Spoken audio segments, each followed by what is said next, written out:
Bien, estamos en diálogo con el doctor Néstor Molfino. Como siempre lo hacemos normalmente en la radio, él está en Estados Unidos, pero bueno, vamos a hacer esto por Zoom, así que te agradezco un montón la atención. ¿Cómo te va, Néstor? Buenas tardes. Hola Ricardo, bien, muy bien, gracias. Bien, Bueno, ando bien. cuando charlábamos con vos, estabas en aquel tiempo en Nueva York y ahora me parece que estás por el lado de Los Ángeles, California, por ahí, ¿no? Sí, ahora estoy viviendo más en el lado oeste por razones de trabajo y ya ahora con la pandemia que va terminando en algunos lugares, bueno, no sabemos si va a terminar, pero se está aliviando los números de casos, se están relajando las restricciones para viajar y todo, así que estoy empezando a viajar más también. Es interesante esto que estás comentando, ¿no? Que en algunas partes está terminando la pandemia y a veces uno se asusta como tan rápidamente se termina la pandemia, por lo menos, o se terminó por lo menos la pandemia aquí en nuestro país, ¿no? Es como que fue por un decreto del presidente, me parece, ¿no? ¿Cómo estás viendo esto? Por lo menos en nuestro país, después si querés charlamos un poquitito del ámbito mundial. Te perdí un poquito en la parte, me preguntás cómo veo la situación de la pospandemia. Te preguntaba cómo estás viendo el tema, porque nombraste recién que la pospandemia en muchos lados del mundo es como que se está terminando, y yo te preguntaba por nuestro país, porque aquí me dio la impresión de que después de algunas elecciones, el gobierno determinó a través de un decreto como que terminó todo, como que la pandemia se fue, y me parece que no es tan así. Te quería preguntar cómo estás viendo esto. Mira, nadie sabe bien lo que va a pasar porque con el COVID las noticias y las novedades médicas cambian hora por hora, ¿no? Ahora está un poco más estable. Yo creo que uno puede utilizar la experiencia que yo tengo acá y más o menos extrapolarla a Argentina, si bien diferentes países, pero acá estamos viendo distintas regiones o estados en el norte, en el límite con Canadá, estamos viendo picos de infecciones, no, un poco por la relajación de los sistemas y otro poco porque acá hay 65 millones de personas todavía que no se han vacunado.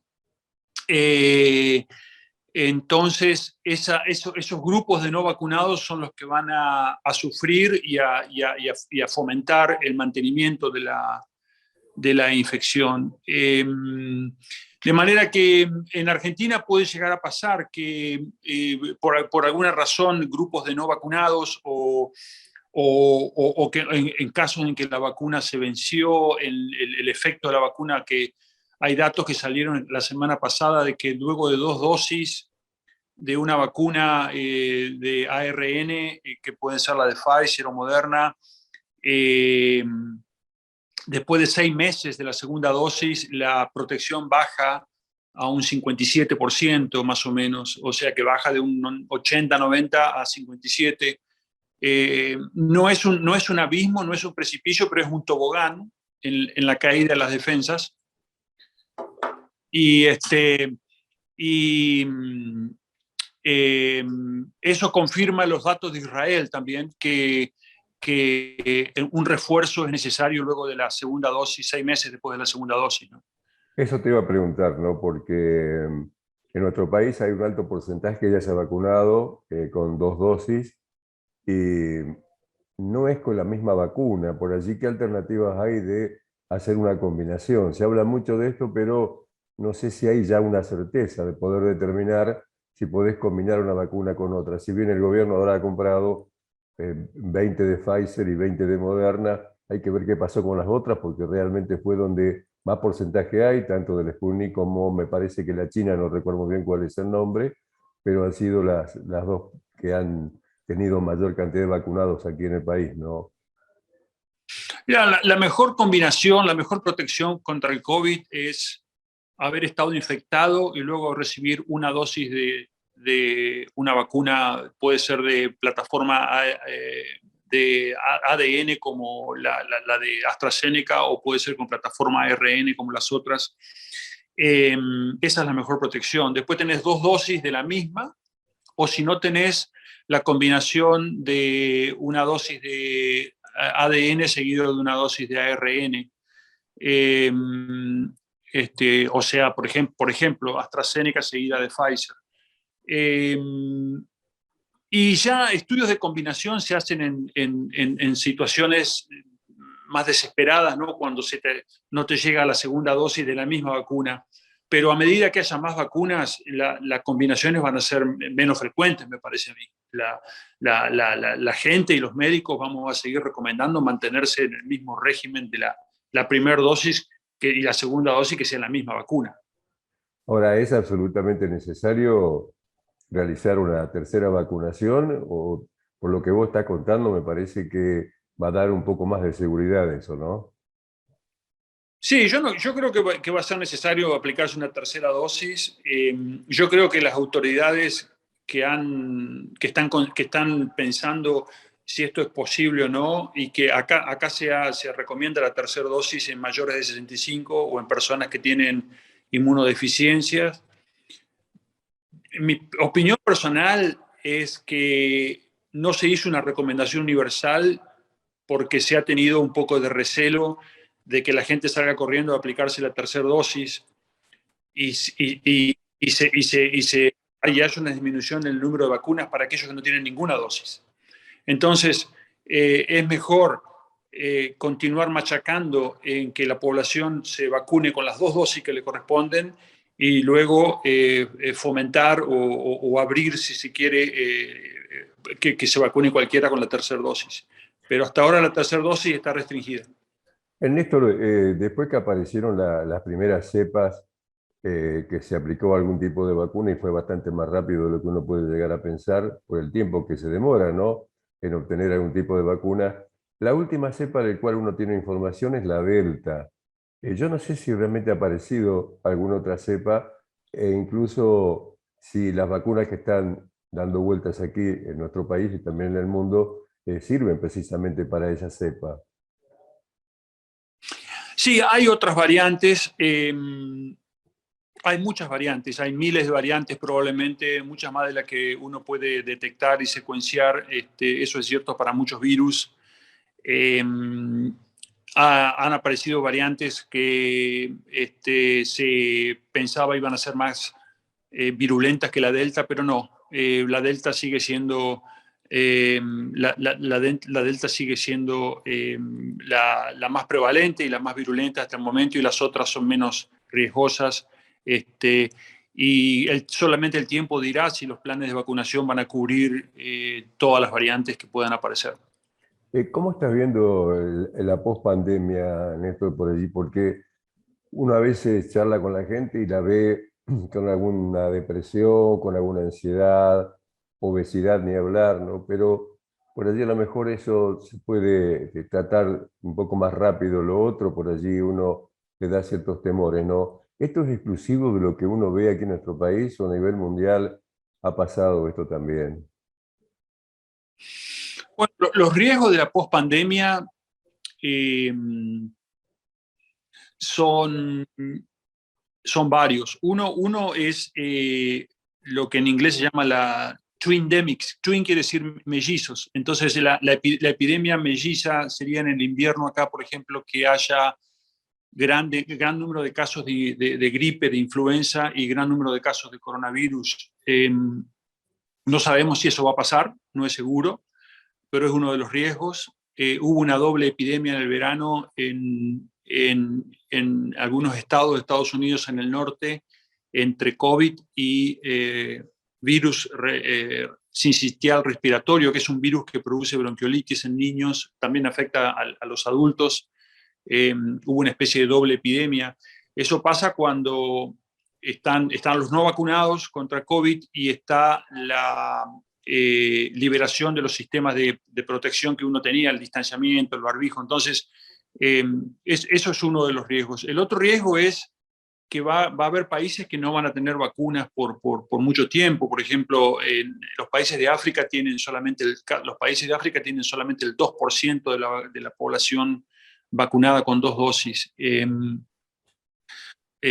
Lo paradójico, que no sabemos por qué es que el número de casos está cayendo. en África. Puede ser porque no haya buenos reportes estadísticos, o sea, una forma de negar la pandemia es no reportar los datos, ¿no? Es decir, eso puede ser, y lo puede usar cualquier país, eso, pero tiene pata corta ese tipo de actitud. Lo otro que estamos viendo en Europa del Este en este momento y en el sudeste asiático es un gran pico de COVID, grandes picos de COVID. Eso se debe a que Europa del Este tiene más o menos un 30% de la población vacunada con 2 dosis, o sea, están un poco atrasados con la vacunación. Así que la pospandemia también va a acarrear el hecho de que si el COVID desaparece, digamos, y la pandemia termina, cosa que no sabemos, el hecho de que el humano haga lo que el humano hace, que es comunicarse, acercarse, juntarse, haya picos de otras infecciones respiratorias, otros virus, neumonía. Ya la semana pasada Australia ha reportado picos de este tipo, de otros virus u otras neumonías. Ayer mismo yo estaba trabajando con un grupo de Inglaterra por teléfono, por Zoom, y la mayor parte de los médicos que estaban hablando conmigo estaban todos enfermos, estaban todos con resfrío y eso yo creo que es debido a que el aumento del contacto humano hace que la transmisión de otras enfermedades aparezca. Ahora bien, esto pasó siempre, no sabemos qué va a pasar en la pospandemia, tampoco sabemos si el COVID va a desaparecer definitivamente o si vamos a necesitar continuar la vacunación. Solamente los datos médicos, los datos científicos lo van a decir. Cuando hablabas recién de algún país con mayor problemas de COVID en estos momentos, creo que hacía referencia un poco a Rusia, ¿no? Donde está siendo en estos momentos bastante problemático el tema. Pues es que a mí no me cierre, no alcanzo a entender cómo puede ser que, siendo Rusia una de las primeras en haber transmitido o haber producido, te diría, la vacuna, la Sputnik, que incluso fue lo que llegó aquí en nuestro país, ¿y cuál es el motivo por el cual los habitantes de Rusia no se la quieren poner? Son bajo el porcentaje y ahora pasa lo que vos decís, ¿no? Hay mayor cantidad de gente infectada en un país y yo creo que la alerta debe estar para los otros países porque yo no sé hasta qué punto por ahí no pueden llegar a transmitir, ¿no? A los países que hoy no tienen problemas. Y es mucho de cultural, hay mucho de historia en cada país, hay mucho ni siquiera es político, yo diría que es mucho de cuáles son las experiencias que han tenido con otras vacunas. No conozco los detalles, tal vez las vacunas que tiene Rusia en general no son buenas para lo que sea, y por lo tanto la población no le tiene confianza a su propia producción. En Argentina creo que la gente quiere vacunarse y quiere vacunarse, la gran mayoría, muy pocas personas niegan ese beneficio. En Estados Unidos hay un grupo grande, 20, 30 personas por ciento, perdón, de la población que no quiere vacunarse por distintas razones. Así que yo creo que de cada país. Te preguntaría si es entendible el efecto de que la persona no se quiera vacunar, porque puede tener una razón ideológica, espiritual, no sé cuál sería, pero me parece que ha sido una alternativa de rápidamente controlar el COVID, el hecho de que se vacune un gran porcentaje, ¿no? A veces no sé si se entiende o no se entiende realmente el motivo por el cual una persona no se vacuna.